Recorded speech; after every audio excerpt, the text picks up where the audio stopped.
Ladies and gentlemen, good day and welcome to the Kotak Mahindra Bank's Q2 FY22 earnings conference call. As a reminder, all participant lines will be in listen-only mode, and there will be an opportunity for you to ask questions after the presentation concludes. Should you need assistance during the conference call, please signal an operator by pressing star, then 0 on your touchtone phone. Please note that this conference is being recorded. I now hand the conference over to Mr. Uday Kotak. Thank you, and over to you, sir. Thank you very much, and good evening to all my analysts and investor friends and colleagues. As we come to a crucial 18 months in the post-COVID era, it is at this stage it clearly looks like we are moving from a pandemic to an endemic, something which all of us as human beings are beginning to deal with and accept more and more as a part of our regular lives. We are also seeing that as a very significant change across many of us. And just as an example, we are doing this in the conference room here with my team here in a physical meeting after quite some time. We are adjusting to what I would call as the new next normal or never normal, whichever way we want to define our present and future to be. As we make this change, the big question around us is global macro and domestic macro in terms of how we see the way forward. Looks like on the global side, we are coming towards the end of the very, very easy money policy with the beginning of potential taper by the US Federal Reserve between now and the next conference call as things look today, and a gradual increase in interest rates sometime in 2022 calendar. On the Indian side too, the bond yields have begun to move up, and in the last 20 to 30 days, there has been a reasonable movement in the bond yields from the short end to the long end. The short end, of course, you've seen the 1-year Treasury bill move up by 20 to 25 basis points in the last few weeks. And as also the 10-year, which is now around the 635 range, again a movement of 15 basis points. And a belief that this will be a gradual but very steady increase, not anything dramatic. So with a macro situation which is still growth oriented, some of the commodity prices like oil going up, I would still be of the view that economic growth is very much on. The Indian recovery, as I look at on the economic side, has been significantly faster than what any of us would have imagined in May or June. And I'm keeping my fingers crossed that this festival season we are able to manage without any significant damage of what is a worry of a potential COVID 3.0. However, with this good backdrop of a turning economy, I would just like to turn my focus to Kotak. When I look at Kotak in the 18-month period starting March, April 2018 into September 21, I see on reflection, our approach at the early stage of the pandemic was that of an event we had never seen before, and probably we were seeing for the first time in our lives, which is true, and therefore an unknown. And we did turn cautious in the early stage of the COVID cycle. The first 6 months post the pandemic coming in, which is April to September period, was a period where we at Kotak had moved into significant caution on the asset side, including on unsecured retail. Coming October last year, we began to feel more confident, but were still wanting to move in the area of secured loans and secured assets, and still cautious about unsecured consumer retail in view of the potential risks out of the pandemic and the risks costs and the stress costs coming out of that. So the first product which we started going more aggressively in the months of November, December was home loans, and we did take a position reasonably aggressively on the price of home loans.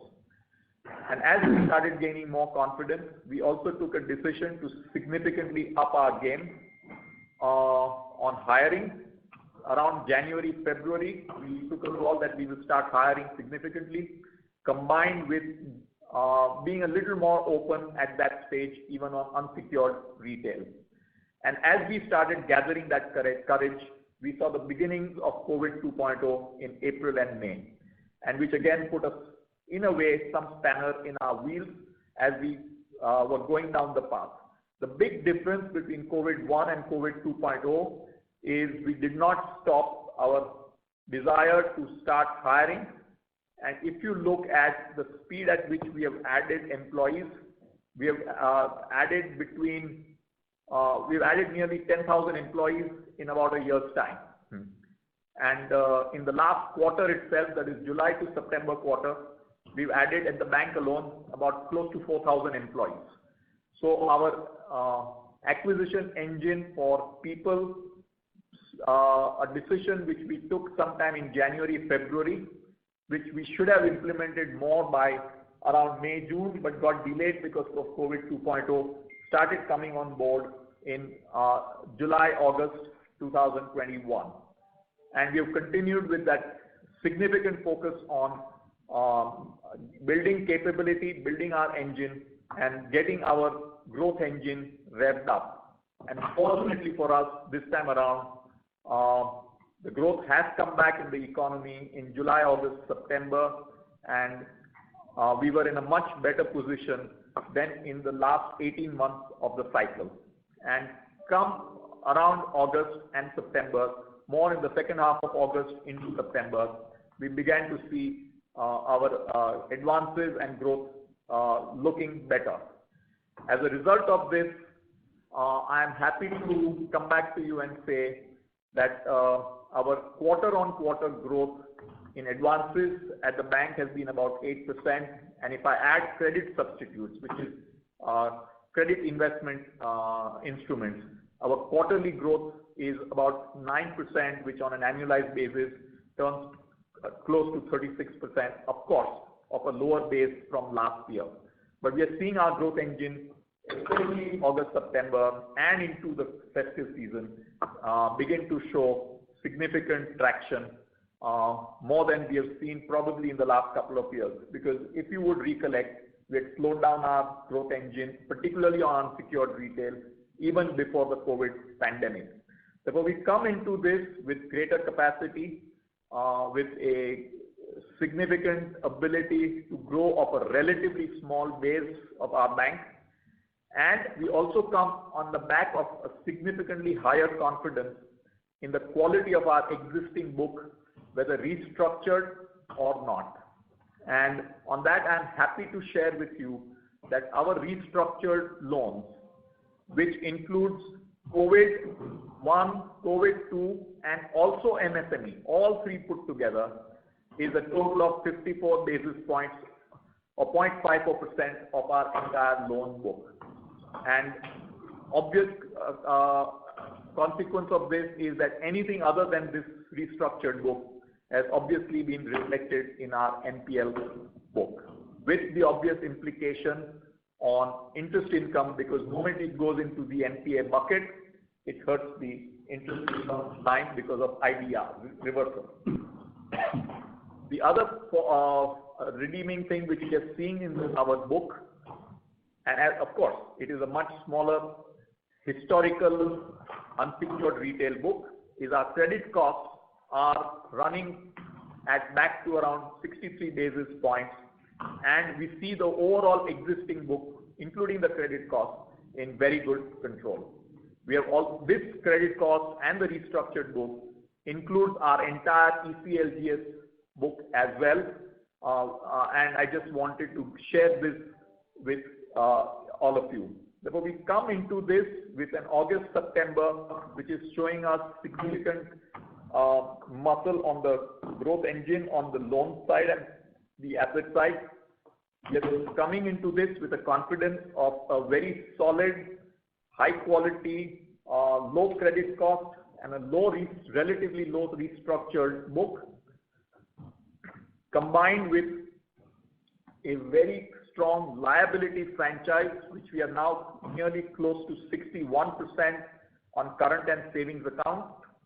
Our current account engine has fired extremely well.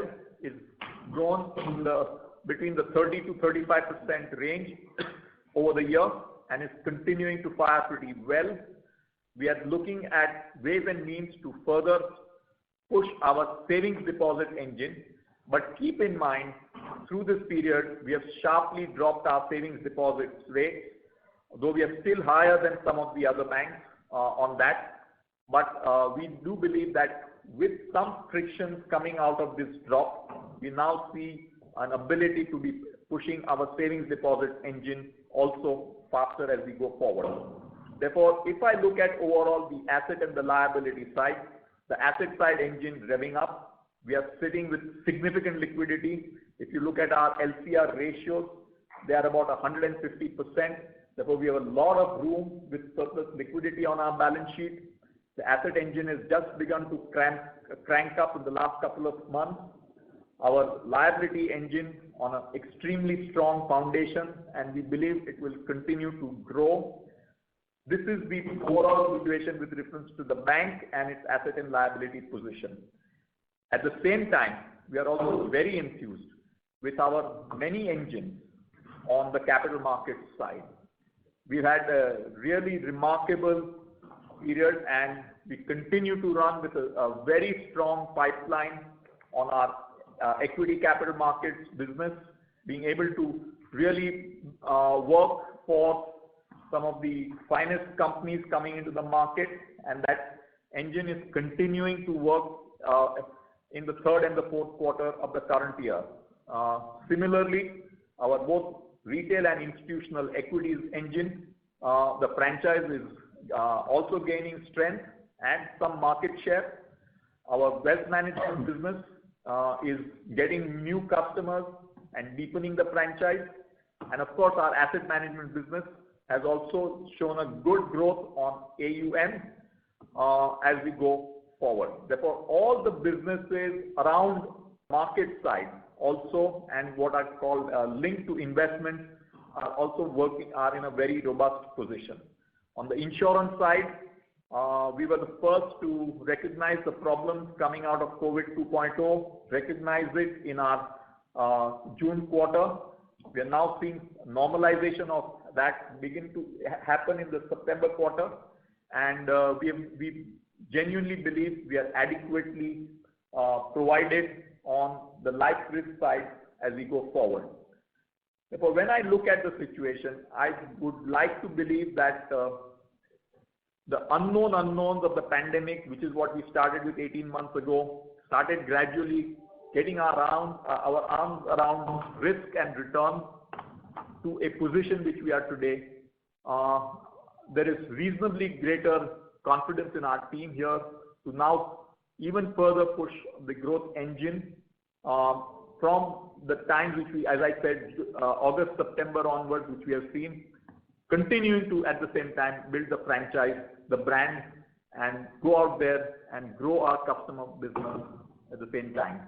I'm also happy to report that we have closed 2 transactions which we think are strategically important. One is buying the portfolio of Volkswagen Finance, demonstrating our openness to go out there and acquire stuff which makes sense for us and creates value for us. We also made a investment in K Fintech, which is another just below 10% investment, because we believe some of those spaces, both in the financial infrastructure space and consumer tech space, are spaces which we continue to be excited about. We believe we have a very strong capital position to be getting bolder as we go forward on a sensible basis, without hubris. And I just feel we are at a good point in this time, and look forward to a period of more stable and sustained growth, and genuinely hope that we don't have any surprises coming in from the COVID pandemic turning into an endemic. With that, I'll request my colleague Jaimin Bhatt to take the presentation forward. Thank you. Sure. Thank you, Uday. Let me just take through the bank standalone numbers first. For this quarter, which is July-September 2021, we closed with a post-tax profit of 2,032 crores, which is compared to 16% which we did in the first quarter this year. Our net interest income is at 4,021 crores, which compares with what we did the same period last year at 3,897. While they talk about the fact that we've had an advances growth during this period, which is on a YOY basis 14.7%, we've seen a lot of the growth in this quarter, which has come during the almost towards the end of the quarter. In addition, of course, while the advances have grown up, the investment portfolio has actually declined on a year-on-year basis, and to that extent, that's impacted. Also importantly, we've seen the growth of the advances happening in areas which are mortgages and secured activities which are lower yielding, and to that extent, that's been impacted in the thing. The fees and distribution income during this period, we've seen a robust growth, which we clocked this period at 1,419 crores. And that income has happened both from the distribution area as well as on the general bank. Distribution helped not just by the regular mutual fund and the insurance segment, but we've also had a very sharp rise in the syndication fees which we've clocked in this quarter.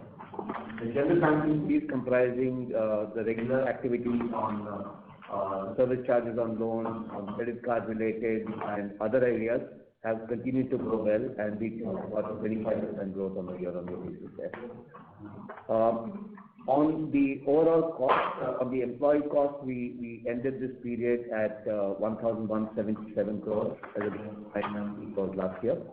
Last year, of course, we had taken some small cuts, and to that extent, which was restored thereafter. And as we put a note in the accounts, thanks to RBI, we've taken a small hit on the ESOP-related cost in this quarter. The non-employee operating expense will be closed at 1,536 crores last year, in this quarter.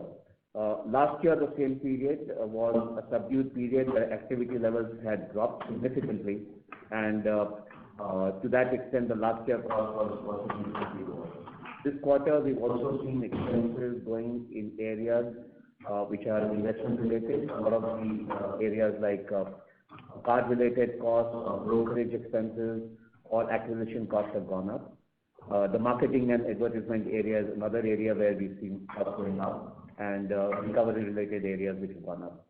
If I look at a 2-year period, which is the same period for FY20, the operating expenses have actually seen a growth of about 15%. A provision for this quarter, we've taken a total of 424 crores, which includes 385 crores towards advances. The large part of the investment provision is on account of on investment which is required with settlement of debt itself.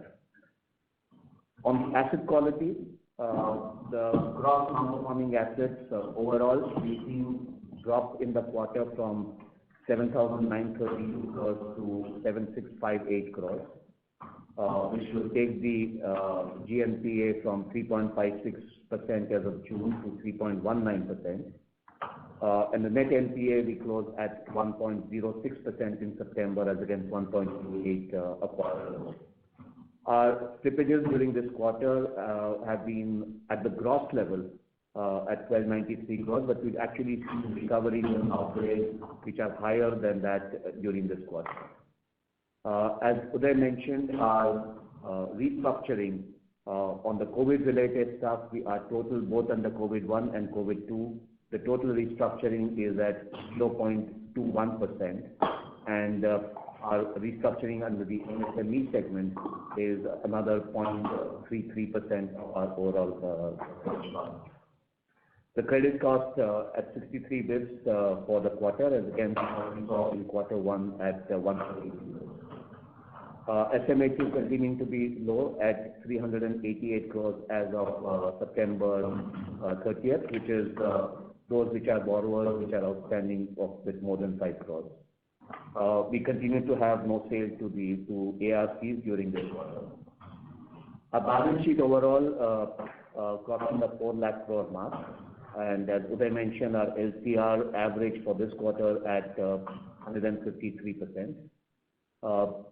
Capital adequacy continuing to be extremely strong. We closed at 23.1% overall, with a Tier 1 of 22.1%. And as Uday mentioned, this is on the back of robust growth on the advances side at 14.7% for the year and 8% for the quarter. Our capital and reserves at the end of the quarter at the bank standalone at 67,000 crores with a CASA of 60.6%. I request Shanti to take up some of the digital progress which we have made. Thank you, Chairman.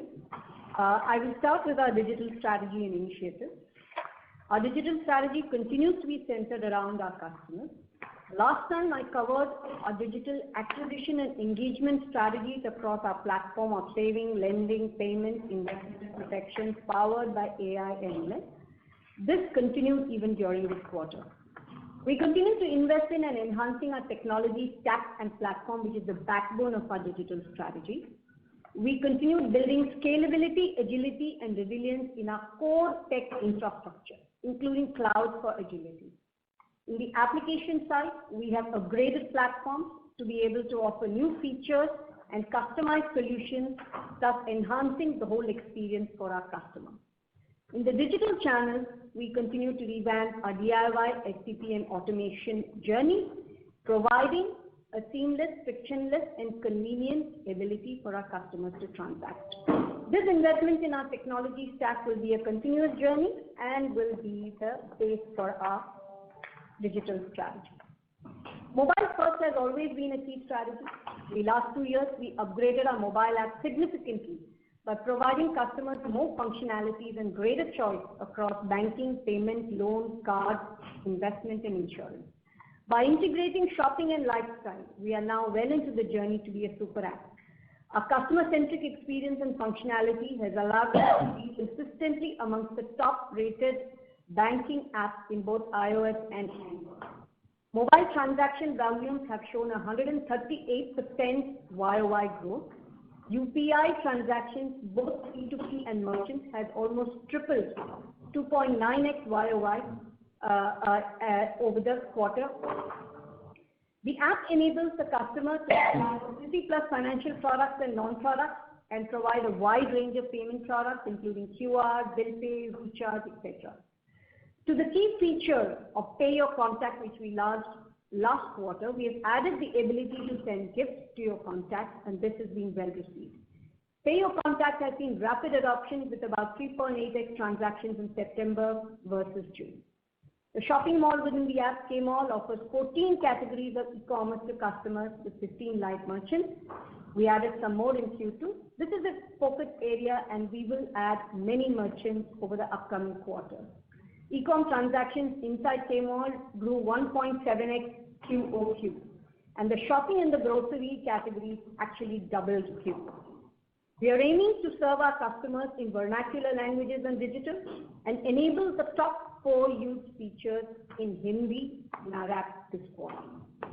We are working towards Mobile 2.0, which is a state-of-the-art mobile platform and experience and our vision of a super app. Mobile 2.0 aims to personalize and customize the banking experience for customers, and users will have full control to customize the app to suit their requirements. The app will be built for scale using new age cloud-native technologies without compromising on security, and even non-Kotak customers will be able to use the app without opening an account for everyday payments, bill payments, and shopping. Ecosystem. The strategy on ecosystems is in 3 parts: orchestrate, partner, participate. VR, I already talked about the shopping mall, which is Orchestrate, our own ecosystem.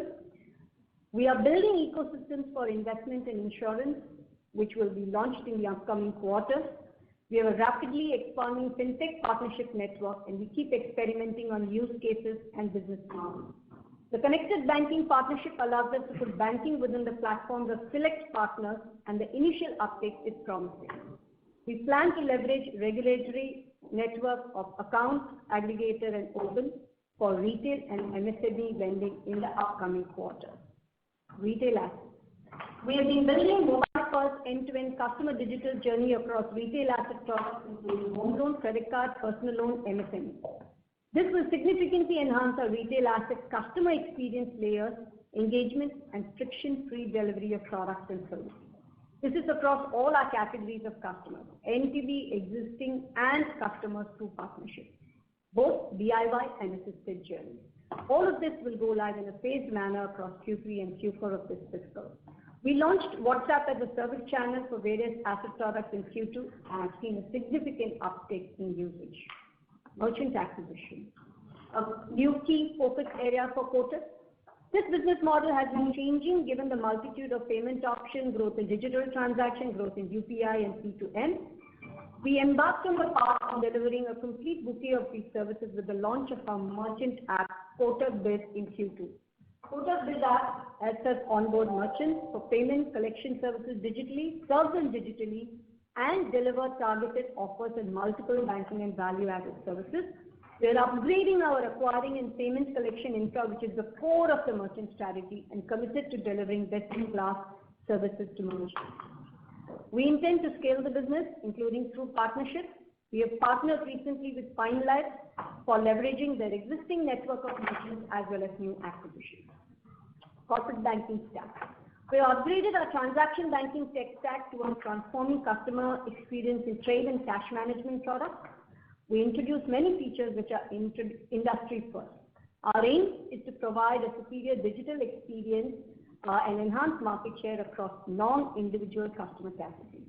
Some highlights: we launched a paperless end-to-end seamless trade portal. Customers can do many things and transact digitally through it. A WhatsApp box with a 3-click single window payment experience, which is an industry first. Payment Plus PMS solution for HNI savings first, which is again a first in the industry. We have a pipeline of upcoming initiatives which will be launched in the next 2 transactions. Digital transaction highlights: mobile will continue to be our key strategy and drive transactions digitally as well. 97% of savings volume transactions were in digital or non-branch mode. Now to deposits and lending. As Uday said, this quarter saw a return to normalcy right across markets, acquisitions, products, and transactions. Our average savings deposit growth YTD YOY is 11% and current accounts 32%, sweep term deposits 22%. The focus continued on granular customer growth across digital and physical channels, and 811 continued to contribute significantly to our digital customer acquisition. The bank had 28.5 million transactions as of September 30th. Our CASA ratio was at 28.5 million customers. Our CASA ratio was at 60.6% as of September 21 versus 57.1 in Q2 last year. CASA and TD below 5 crores comprised 90% of deposits versus 91% in Q2 last year. Sweep deposits were at 8.3% versus 7.7% in Q2 last year, and the cost of savings is at 3.69% this quarter versus 3.87% in Q2 last year. Our asset cross-sell in Q2 was strong across retail asset products led by home loans, LAP, working capital, business banking, personal loans, credit cards, and consumer durables. Fee income showed good growth across insurance, investments, and brokerage. We have increased our market share in issuance of FASTag to 7% for September 21 on a monthly incremental basis. We are happy to share with you that we are the first bank to receive an approval for income tax, GST, and central excise, which means direct and indirect taxes mandate after the opening of agency bank by GOI. In October, we've also received approval for the pension business for all central government employees. We are working on enabling and integrating our tech platforms and will be launching soon. Now to lending. Consumption demand saw a good uptick in the quarter. All our retail lending products showed robust growth in volume and SOH in quarter 2. This helped us gain market share in many products. At a consumer assets aggregate level, we grew 20% YOY and 10% quarter-on-quarter. Mortgages. We had our best ever quarter on fresh volumes for both home loan and LAP. Like Uday mentioned, we launched a price leadership campaign for a limited period of 6.5%. This has helped us acquire quality customers, strengthen our market share, and widen our distribution. This will be a focus area. Personal loans. We had a strong quarter on volume, with September being an all-time high. We see stabilization of risk in this space and have scaled up our new customer acquisition, both in traditional and data-led digital space. Cards. We saw a strong momentum in card spends last year, making it one of the best quarters. We have stepped up our investments in marketing alliances and attractive offers across e-com and physical partners. We are likely headed for one of our best months in card acquisition in October on the back of our upgraded tech stack. We announced and have entered into a co-brand partnership with Indigo, the market leader in aviation. With travel coming back, we hope to leverage this partnership significantly for our cards business. Consumer finance, one of the best quarters thanks to strong demand across physical and digital distribution and our tech stack. We intend to scale in this space through relationships with key partners and a strong data-led digital business. Working capital and business banking. The segment saw an increase in credit demand due to better business volumes and expansion of capacity, aided by strong new client acquisition as well. Portfolio quality is holding well and better than pre-COVID. 85% of the book qualifies for PSL. Our focus remains growth by expanding distribution footprint, multiple and deeper channels, and technology enablement. We launched healthcare financing in this quarter. This is a growing segment and we see multiple opportunities too. Collection. Our key metrics are back to pre-COVID levels and in some cases even lower. During this quarter, we launched a fully digital DIY collections platform. This enables low-risk delinquent customers to pay their missed installments in a non-intrusive manner. Apart from being customer-friendly, this platform would also help us bring down our collection costs in the early bucket. We continue to invest in technology, analytics, and capacity enhancements to grow our consumer assets. I now request Kamal to take the bank business highlights. Thank you, Shanti. Kamal, that's the feedback. Yeah. Thank you, Shanti. Commercial vehicle sales improved during the quarter as compared to the previous quarter, and so was the demand for CV finance, commercial vehicle finance. Deployment of vehicles and capacity utilization of vehicles were better during the quarter. Load availability is also improving. However, increasing diesel prices continue to impact the viability of the operators. Collection efficiency on demand has improved during the quarter and is as good as normal times. Intercity passenger transportation as well as tours and travels are showing early signs of improvement. Though the school bus segment continues to be impacted. Demand for construction equipment finance continues to be good, mainly driven by government and mining contracts. The end of the monsoon season should lead to improvement in the deployment of equipment and better cash flows for equipment owners. Collection efficiency again here during the quarter has been good and is back to normal times. Demand for tractor finance has been good, helped by another year of good monsoons. A good harvest is expected to ensure robust cash flows in the rural agricultural markets. Collection efficiency during the quarter for tractor finance has been much better than the previous quarter. In the agri SME segment, demand for credit has been good, aided by good monsoon and stable agri commodity prices. Collection environment has improved and collection efficiency on demand is back to normal times. Microfinance disbursements and collections have shown an improvement over the previous quarter. Collection efficiency on demand has shown marked improvement as compared to the previous quarter and is almost close to normal times. I'll now hand it over to Manian to take it forward. Thank you, Kannan. I'll just take you through the corporate banking segment. As you can see, we've been talking about corporate banking and SME as separate sub-segments within the corporate segment. So if I look at corporate banking, I would draw your attention to the credit substitutes at the bottom of that table. So if you look at a combination of corporate banking and credit substitutes, on a YOY basis, it has grown at about 17.5%, and the QOQ number is close to 11%.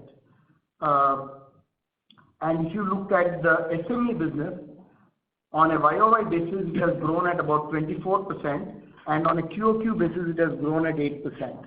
So we are seeing good demand, and our ability to price has been good through this period, and we are seeing reasonable traction in both the SME side as well as the corporate banking side on the asset side of the business. But more importantly, I think wholesome part of the business has been quite wholesome.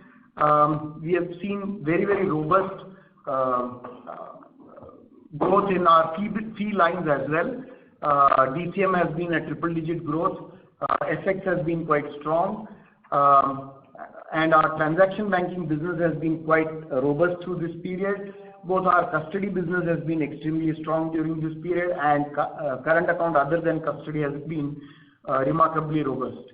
Of course, the transaction banking business has been driven by significant investment we are making in our digital, and like Shanti mentioned a while back, there are several first in the industry products we have been able to launch, and we are seeing significant traction in the transaction banking business.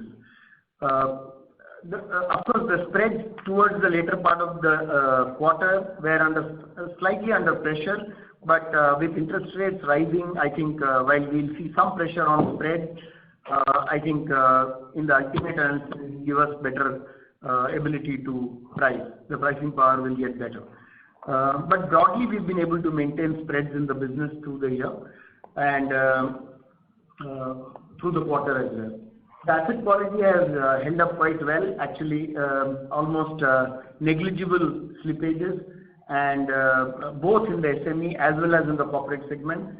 In fact, even in the SME business, I can probably count the number of accounts in one hand of my, within one hand of mine. So the credit costs have remained extremely good, and the costs have remained good. Overall costs have remained good, and a good mix of fee as well as asset income has ensured that we have maintained a healthy after-tax return on equity on this business, as is always our focus. I would now hand over this to Jaimin to take it through. Thank you. Thank you, Manu. Let me take the quick one on the consolidated numbers. This quarter, we closed the consolidated profits at 2,989 crores, which is a tad higher than what we did in the same period last year, which was 2,947 crores. Of course, significantly better than what we did in the previous quarter, which we had clocked at 1,806 crores. We talked about the bank closing the quarter at 2,032 crores. The non-bank activities, therefore, has brought in 32% of our post-tax consolidated numbers for this quarter. This quarter has seen the two capital markets activities, Kotak Securities and Kotak Capital, record profits. Kotak Securities closed the quarter at 243 crores of post-tax profits, while the investment bank had 58 crores of post-tax profits. Kotak Prime, on the back of good recoveries, has brought in 240 crores of post-tax profit for this quarter. The other NBFC, Kotak Mahindra Investments, coming up with 89 crores of post-tax profits. The life insurance in the company, which had a negative number in the first quarter thanks to increase in claims, has got to a profit of 155 crores for this quarter. Though it's lower than the previous period, it has got into a positive zone compared to what it was in the previous quarter. The mutual fund entity is getting a total contribution of just below 100 crores for this quarter. We've got the overall advances at the group level also going up by 14% and for the quarter at 8%. A total capital at the group level now at 89,600 crores. We've added capital to some of our businesses which required that, which included the general insurance company, the alternate assets, as well as our pension fund activity. And we now have a book value of about 449 crores, 449 rupees per share. I request Gaurang to take up the life insurance. Yeah, thanks, Jaimin. For life insurance this quarter, Gross written premium grew by 21.4%. New business premium grew by YOY. Overall industry growth of 5.8%. Most importantly, overall our claim experience in this quarter was in line with the excess mortality which we provided at the end of Q1. And in terms of our experience in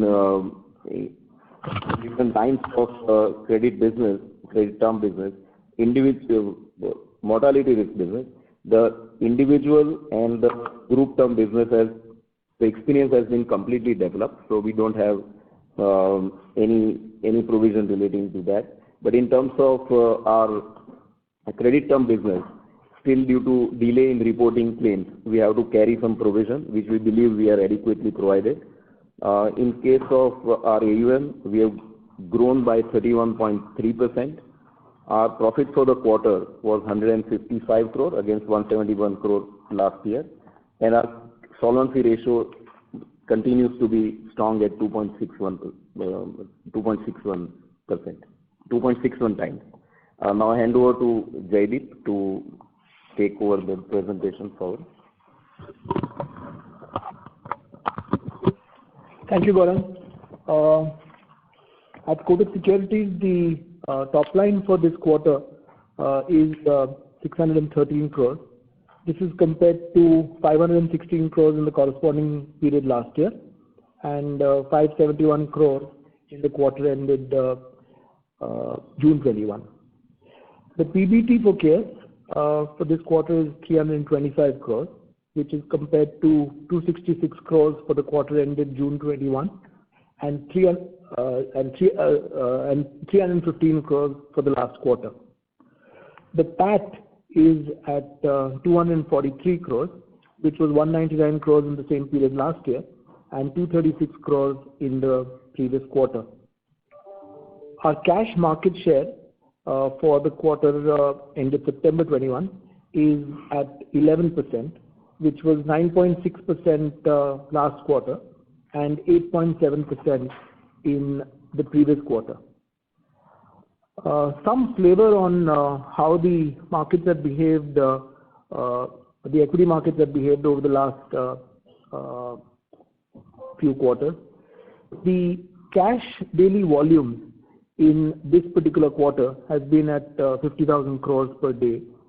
The same number was at 56,000 crores the previous quarter and 46,000 crores same period last year. Not so much of a difference in the cash market space. Similarly, in the futures market, this quarter has been at about 81,000 crores per day. The previous quarter was at 83,000 crores a day, whereas the same period last year was at 74,000 crores. The big jump has happened in the options market. The options market for this quarter is at 30.4 lakh crores of volumes per day, which was 14 lakhs in the last quarter and 11 lakhs in the quarter at the same period. A big jump in the options space.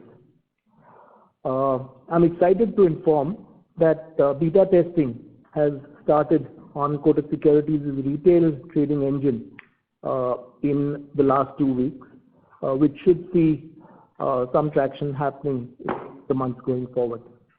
I'll now hand over to Manian for the investment banking business. Thank you, Jaideep. The investment bank is having its best ever year.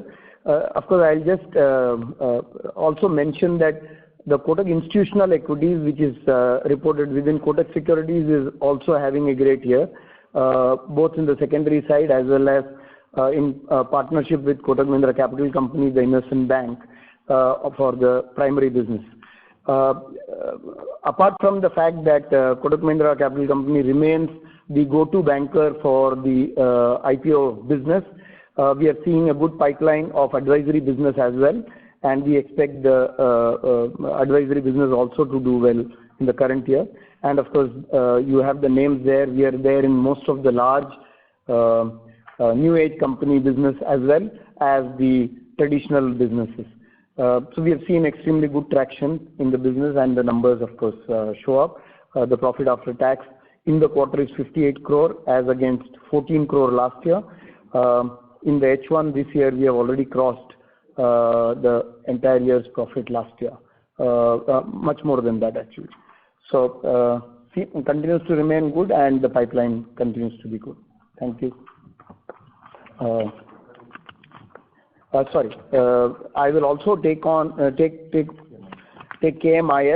Kotak Mahindra Investments Limited is an NBFC, 100% owned NBFC. The primary business we run here are two kinds. One is the corporate real estate business, the developer financing business, and the structured products business. So on the corporate real estate business, we are seeing robust pipeline, and in fact the asset quality in this business, contrary to what we thought at the beginning of COVID, has been extremely good and robust, and it has given us confidence to build this business, and we are now getting far deeper into this business, and we are getting entry with new customers and large customers. On the structured product business, of course, it's almost a no NPA business, and that continues to grow. And the outcome is, of course, there to see. The quarterly PAT is 89 crore as against last year. This period, this was 74 crores, and in the first quarter this year it was 71 crores. So we are seeing good traction, and the net NPA position looks good, and we continue to be focused on growing this business. Thank you so much, and I will hand over to Kannan to cover Kotak Mahindra Prime.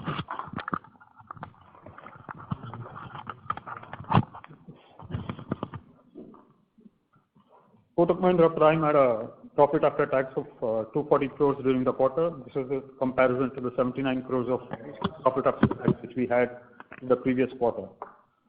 Disbursements during the quarter have been much better than the previous quarter, though disbursements have been impacted by the supply constraints faced by car manufacturers.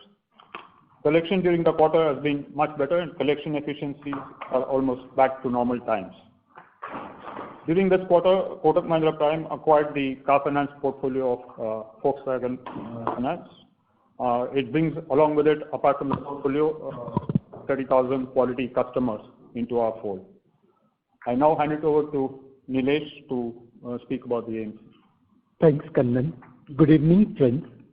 Let me take you through our asset management business for the quarter ending on September 21.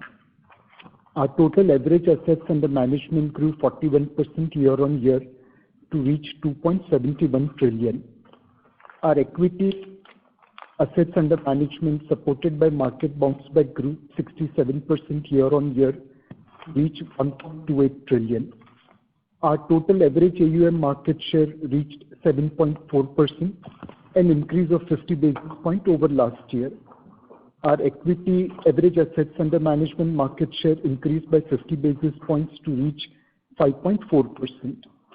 Our SIP and average assets under management growth continues to outpace industry. We continue to serve investor requirements by launching both active as well as passive funds focused on local as well as offshore markets. Our profit after tax grew 15% year-on-year to reach rupees 97 crore. Our total assets under management across mutual funds, PMS, offshore, insurance and alternate assets grew 40% year-on-year to reach rupees 3.81 trillion. Our relationship value across wealth, priority and investment advisory grew 54% to reach rupees 4.63 trillion. I will hand it over to Jaimin Bhatt. Thank you, Nilesh. We would be open to taking questions from the team. Thank you very much. We will begin the question and answer session. Anyone who wishes to ask a question may press star and 1 on the touchtone telephone. If you wish to remove yourself from the question queue, you may press star and 2. Participants are requested to use handsets while asking a question. Ladies and gentlemen, we will wait for a moment while the question queue assembles. The first question is from the line of Kunal Shah from ICICI Securities. Please go ahead.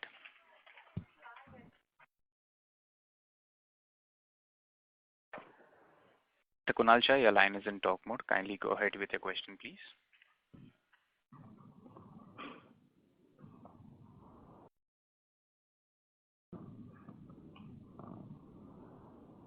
As there is no response from the current participant, we move to the next question from the line of Nilanjan Karfa from Nomura. Please go ahead. Hi, thanks. One quick question. I mean, obviously the current account engine seems to be firing quite well. Would you want to ascribe, what exactly have we changed? Because, I mean, there are multiple engines that have worked over the last couple of years. I mean, earlier it was savings. Now seems to be the current account seems to be doing well for the last 3-4 quarters. So any color there? And is it more related to, let's say, the IPO market, or there's something more out there? Yeah. So the current account story is split into 3 parts in my view. One is, of course, the core retail engine is also doing well. That is also growing in a robust way. And as I mentioned to you, the second part of the story is the corporate. We have seen significant traction on the back of transaction banking in the corporate segment as well. And the third is, of course, the custody story, which also I mentioned. So all 3 segments have grown. Yes, of course, the fact that capital markets are good helps our custody business. So there is some element of that. But having said that, non-custody current account has also grown fairly robustly. Okay, and this would be despite that, the 10% threshold that RBI circular had mentioned. Yes. Anything specific that we are doing, which is helping us? No, so it's always a combination. So like I said, in the corporate side, it is transaction banking which works. On the retail side, we are focused on branches in current account area. And Shanti, you would like to add anything on the retail side? Please go ahead. Yes, Manian. So on the retail side also, as Manian has said, we have seen robust growth.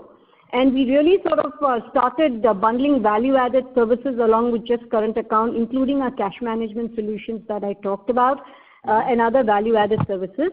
We focused on activating our existing customers, much more actively on transactions, and all that has given us a result apart from the NTB. So even in the retail space, the focus is on bundled offerings, value-added services, and of course lending when we look at the current account. Yeah, I'll just add that since you asked the RBI circular part, we have managed the circular part in a way that our losses are not significant. Yes, there is a bit of a loss, but that is of course built into these numbers.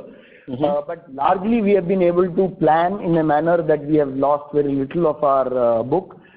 In cases where we could do a credit to reach the 10%, we have done it. And this has been a process of over the last 6 months. We have managed it in a way that in fact, I think our gains will be more than the losses. Yeah. And I think if I have to add in addition to what Manian and Shanti are saying, years of effort on the current account sweep product is a differentiating factor at Kotak. So not many people are comfortable allowing sweep product on a current account. We have been offering that for a very long time, and therefore since inception. I think since inception. So there is a natural attraction for a current account customer who has an ability to earn interest by getting automatic sweep in and sweep out above a certain threshold. And then our ability to get more sticky current accounts and grow them is one of our differentiated propositions. A proposition we did not start opportunistically, but started ever since we became a bank. Therefore, obviously, in the early days when you are wanting to grow current account, a sweep product naturally cannibalizes on the current account stock if you have a stock. But since we started with the current account with a zero stock, we continued that all the way for the last 18 years, and Therefore, it is a much more engaging and sticky product for customers to engage with us on current account. And if you look at our sweep product, it is 8.3% of our total deposits. Therefore, a current account customer who would otherwise get zero interest on his current account, by using sweep above a threshold, is actually benefiting, and it's a superior customer proposition, which is now helping us also on the total stock. Right, Uday.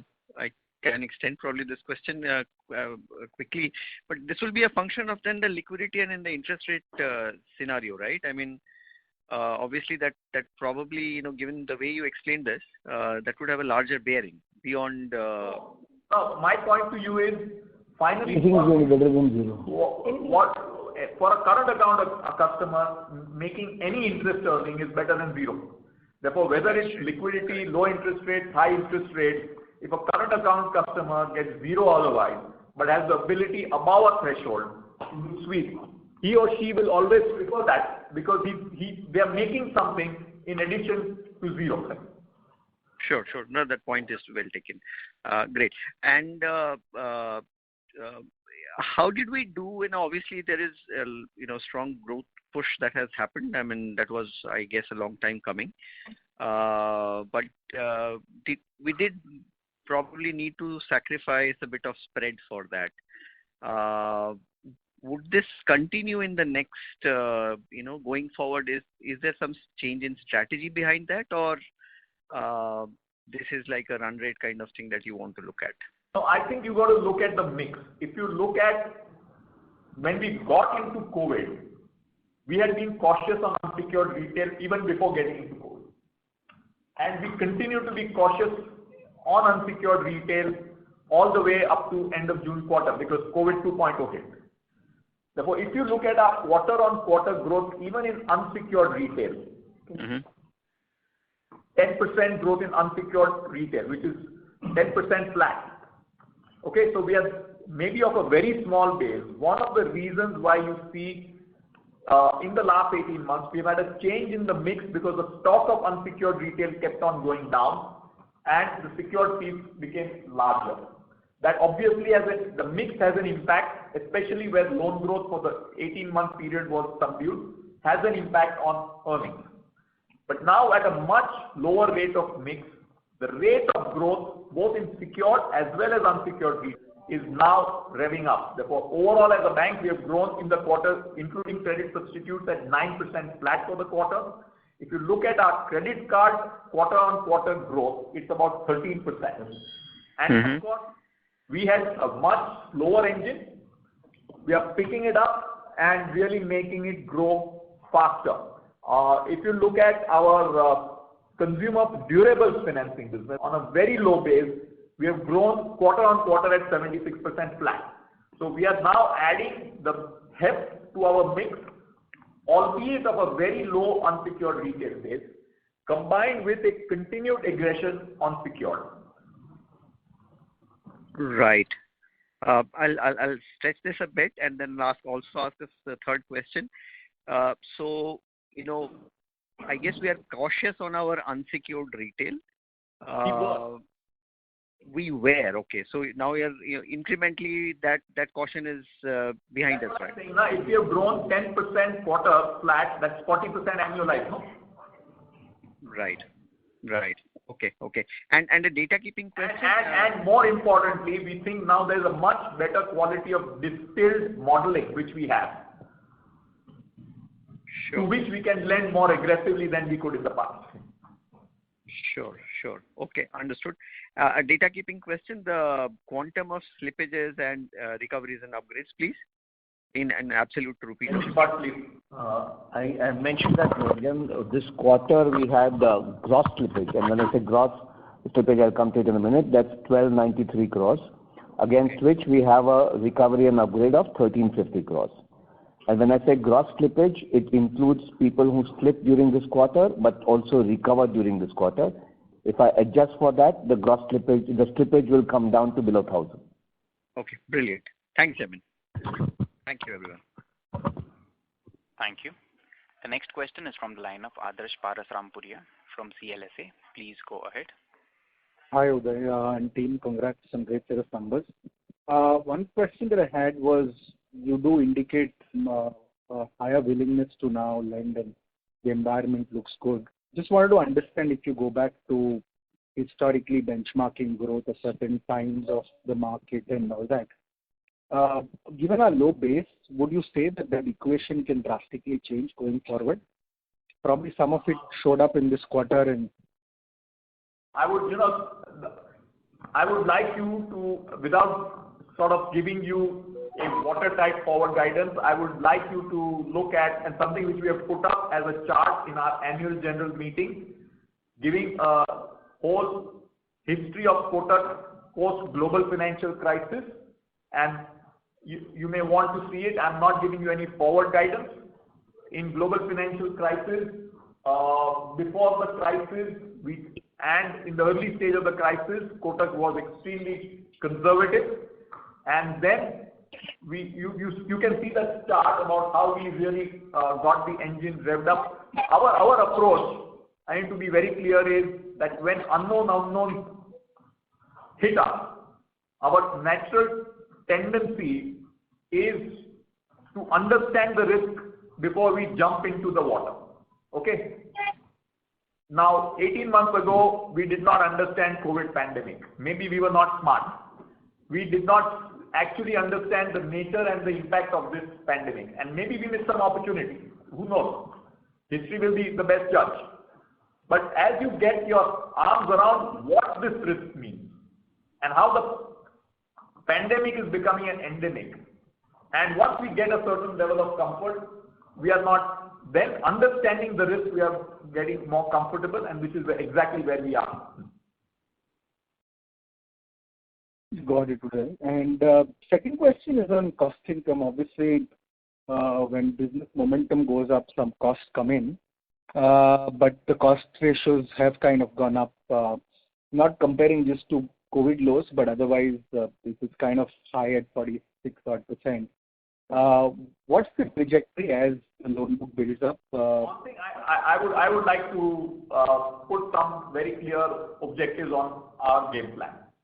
I'm clear, whatever it takes for us to rev up our customer acquisition engine with the front end cost, we will take it, and we will take it aggressively.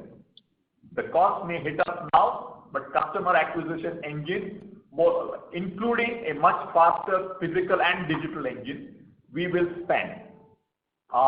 We are clear that this is a battle for ownership of the customer, and this is a battle, not a quarter-on-quarter battle. Similarly, if we have to spend money for front-end growth of our businesses, including for the advances growth of the retail, and that means higher front-end costs, we are very open and ready to take the cost.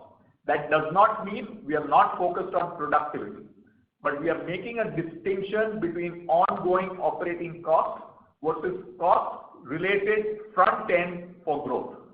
And we are ready to take the front end cost for growth rather than worrying about quarter by quarter. I hope I'm giving my message about when you look at our cost to income, you have to consider certain base level of cost, which is for running the shop, and second, for growth on customer acquisition, technology and digital, and a much faster canvas. So we are very clear. We have the very big advantage vis-a-vis the rest of banking or fintech or consumer tech, call it by whatever name you want. We are a small 2% market share player. And this is the time for us to be taking on whatever it takes, including the cost, for getting our engine up. Therefore, people often ask me, are you worried, so many players coming from consumer tech, fintech, banks getting more aggressive?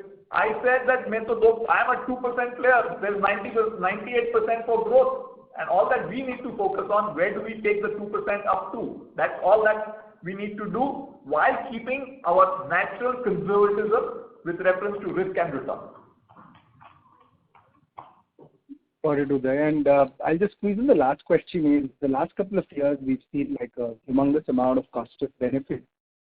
Sometimes obviously there's a lot linked to franchise, but some of it is also linked to slower growth, right? When you don't grow the network doesn't really need to give out a lot of money to raise retail TDs and all that, right? As you rev up this, do you see that pressure come up, or how do you respond to this?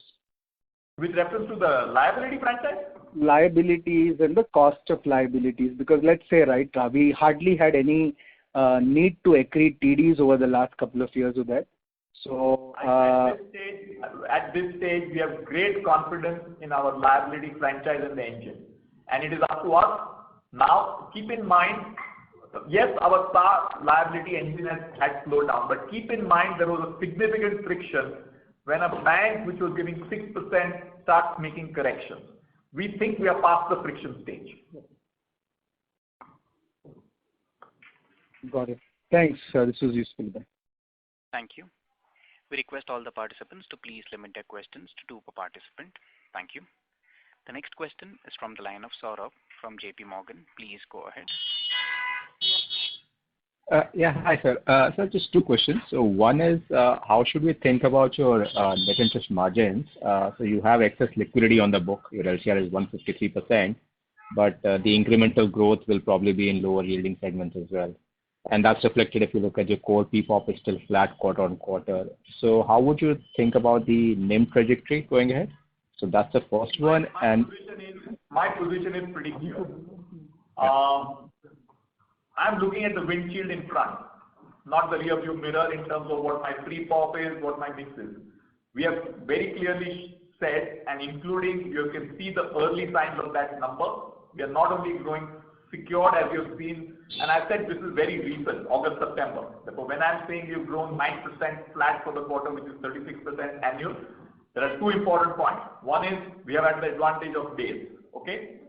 Second is the fact that we were very light on our path, which is reflecting in our stress numbers. Okay. Therefore, our path position is very light, as reflected in our stress numbers.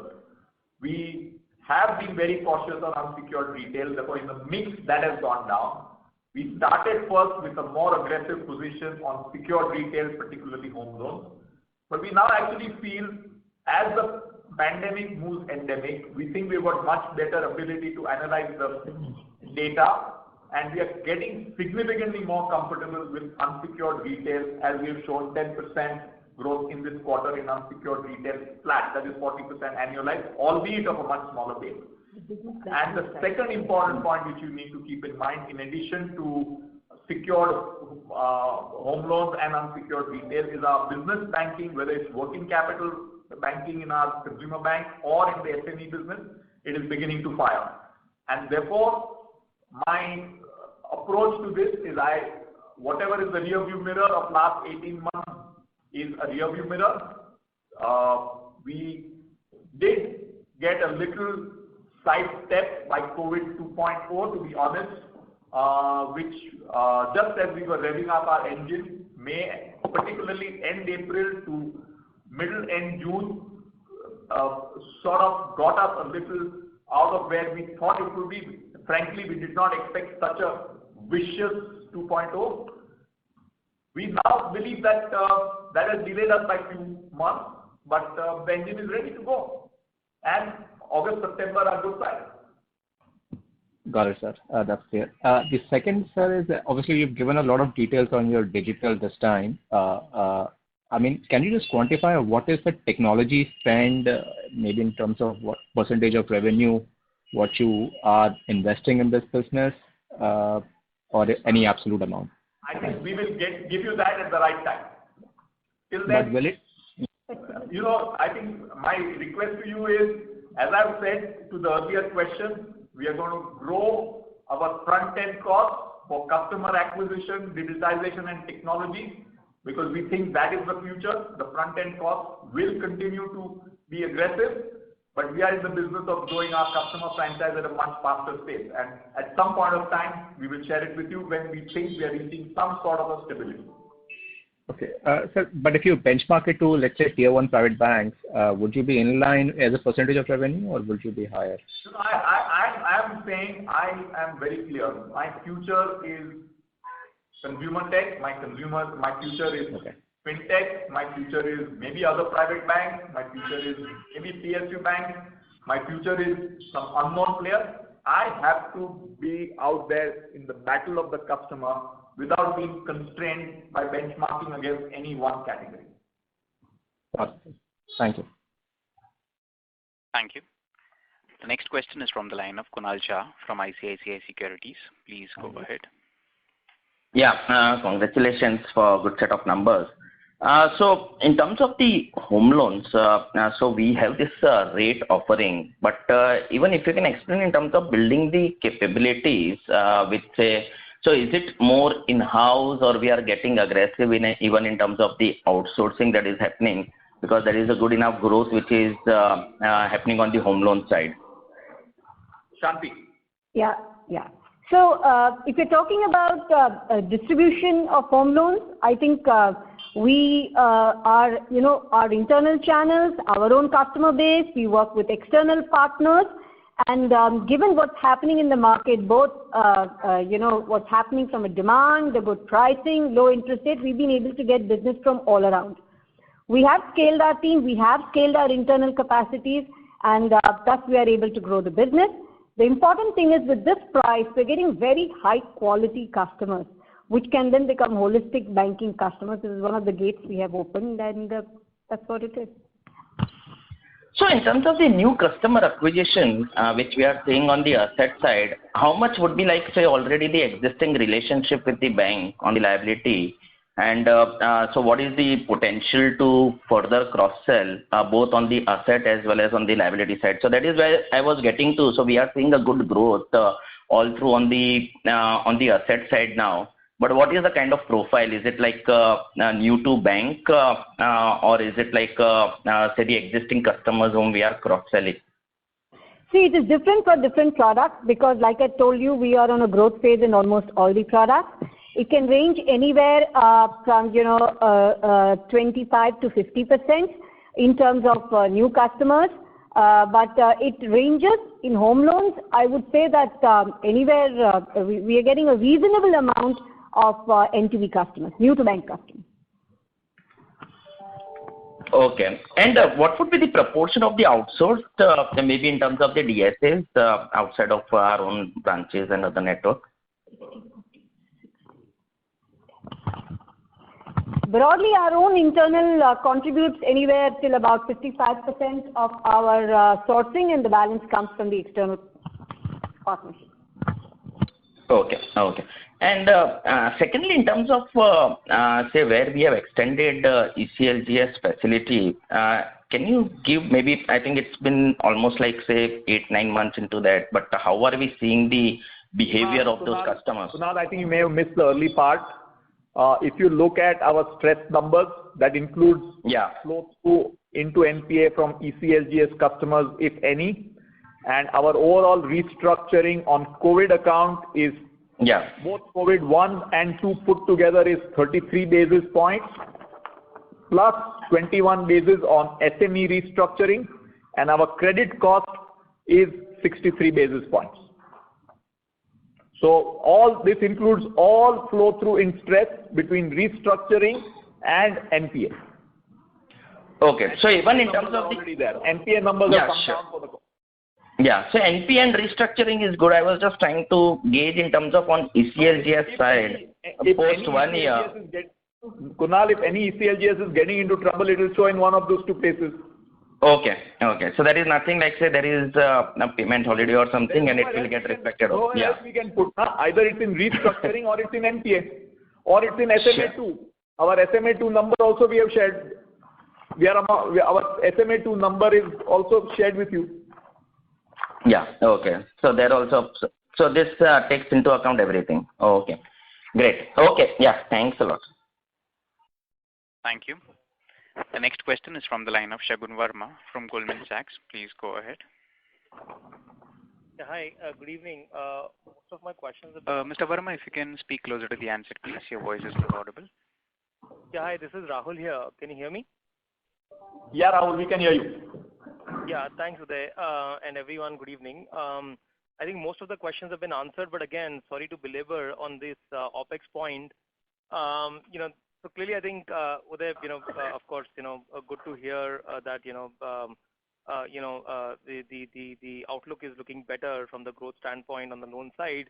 But on the OpEx side, when do you see the inflection would start getting reflected in the numbers on the operating leverage? And which are the products you think could drive that? Is it going to be mortgages, which is what I think the focus seems to be at this point of time? Or is it going to be, combination of, let's say, consumer retail, various parts of it? Just trying to think through, because like you yourself admitted that, the OpEx, if needed, bank would be willing to spend, but at some stage the leverage would start getting reflected.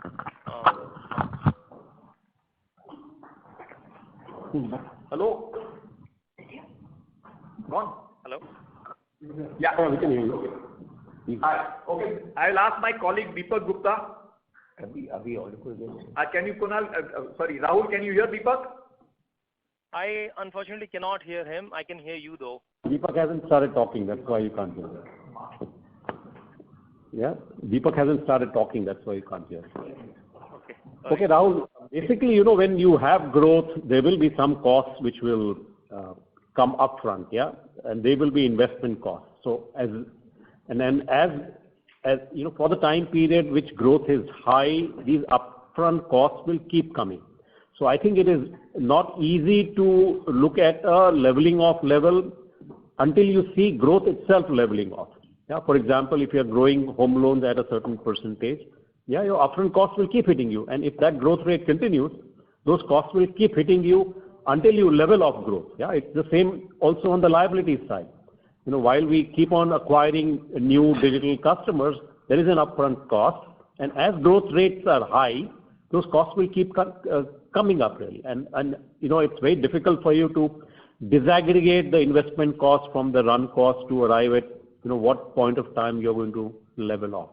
I think for the time being, let us just concentrate on the growth, yeah, and as long as we're convinced that this growth is profitable, it is positive contribution, I don't think the cost, which is an investment, really is a worry. Thanks, Deepak. Just a small extension to that. So, the PPOP ROAs, which of course this quarter took a bit of a knock. Should we say that we kind of hit the bottom and from here things should start getting better on the PPOP ROA? No, it will get better because you see your ROA to some extent also depends on the mix in a certain period of time. Yeah, what you see as ROA just now is the mix of this quarter.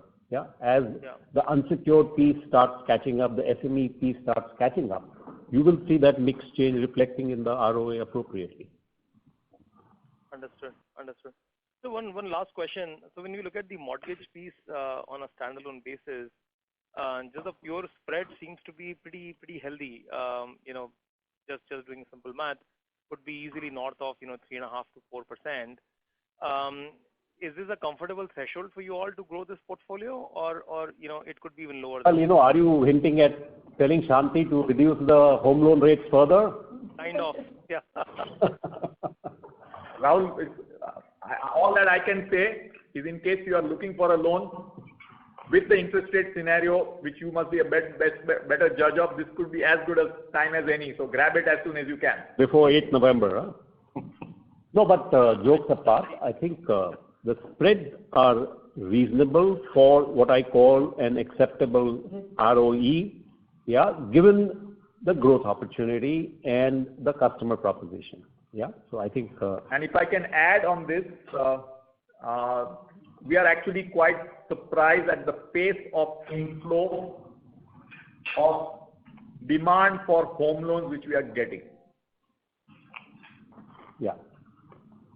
So, Kunal touched upon how much was in-house and how much was outsourced. Just now there is an overflow. So it's a very healthy sign. Got it. Just one last point, just to wrap it up. In the previous quarters, previous calls, I think Uday, you talked about the inorganic opportunity which is out there and bank is always open. But as you look forward, next few quarters and years, is it going to be more driven by organic now, given that the outlook is getting better for you all, or you say it's a fair mix of organic and inorganic? Rahul, I think we are quite open. Having said that, we have a reasonable view about how we take forward inorganic, and should it be appropriate, we will look at that opportunity in all seriousness, and we will do what is right. And that the two are pretty independent in terms of our plan. As we think about the future, obviously the common thing is we care about getting customers. Understood. And then on the consumer retail side, I presume, more so. Like no, we are also open to consumer retail. We also like customers in business banking. You've seen we are very focused on business banking customers. They also help us in the liability side on low cost liability. So we like, and also a whole stream of services incomes which come from that. Therefore, we like consumers, we like business banking customers. And on the other side, we believe the wholesale banking business is transforming much closer to the market side, which is where we are well adjust for the markets opportunity along with the wholesale banking business, including debt capital market business. So we manage our storage versus distribution well. Understood. Thank you so much and wish you all a good luck. Thank you. The next question is from the line of Jay Mundra from B&K Securities. Please go ahead. Yeah, hi sir. Thanks for the opportunity. One, sir, if you can quantify the ECLGS outstanding number that we have at the end of this quarter. And would it be fair to assume that 8% quarter-on-quarter growth that we have is more or less, it will also be applicable to the people who had taken ECLGS borrowings at the beginning. In the beginning. Number is 12,300, close to 12,300 crores. ECLGS loans outstanding will be that, right? That's right. It's exactly 12,300. Yeah. And like Uday mentioned earlier, we aren't seeing any difference in the behavior of that portfolio vis-a-vis the normal portfolio. If at all, it is behaving better in most products. We are just now not seeing. So it's not such a big item to track separately, is the way we look at it just now. Yeah, because sir, it would be a substantial portion of your loan book, right? So 12,000 crore is the ECLGS disbursement only. The corresponding loan book would be at least 30-35% of your loan book. And so it is reasonable to believe that this portfolio is also growing in line with the overall number. No, if you look at it, it doesn't mean that 12,300 into 6, that's not the right way to do it, because a lot of people who would have taken ECLGS have not necessarily increased their exposure. So if you look at 12,300 is the ECLGS amount, the absolute exposure to these entities would be of the order of about 55,000. Right. So even, sir, 55,000 crore is around 20% of your book. So there is not too much of a difference between this portion of the bank and the rest of the book. No, that's right. And I think we again highlighted that if there was any issue in that book, it would flow into our restructuring or into our NPA and credit costs. We have given the details of all our restructuring, SME restructuring, total restructuring book in SME is 21 basis points, and our NPA numbers are already with you in our presentation, and our credit costs have also been shared with you at 63 basis points. Right. So the only exception could be, sir, that these, because initially there was a 12 months moratorium on this particular facility. I understand that, there was no moratorium on the existing facility. So maybe that could, the entire outstanding may be out of moratorium only in this quarter. So maybe... On the primary outstanding of loan, there was no moratorium, right? The moratorium was on the 20% lending that was there. So he is still paying the primary loan on which we did a ECLGS. If he was not able to pay that, it would already show up in our NPA. Right. So no, so that clarifies. The second point is, sir, if you can comment, while the loan growth has been very strong, even on YOY, QOQ, the same has not been reflected in the NII on YOY and QOQ. Part of that, I think you have explained that part of that is because of the mix. But is there any, if you want to sort of provide some more clarity there, because Very simple. The loan growth has started in August and September. Okay. So NII takes time to make. Let's have that 2 points. One is, you rightly said there's a mix change. The growth has happened much more if you're comparing now YOY. When we looked at credit cards and all, while the quarter has a positive number, the YOY number is actually negative for both the unsecured pieces. So that does impact. So the mix is much more in favor of the lower yielding piece. The third thing, NII is also comprised of not just advance. NII is also comprised of what you make on investments. As I mentioned, while the advances have grown, the investment book has actually shrunk from a year on year, and to that extent, the earning assets has grown only about 5% during the year on year period. Understood. And the last data point question, sir, if you have the RWA number for the standalone bank, that is it. Thank you. Give me a minute. I'll.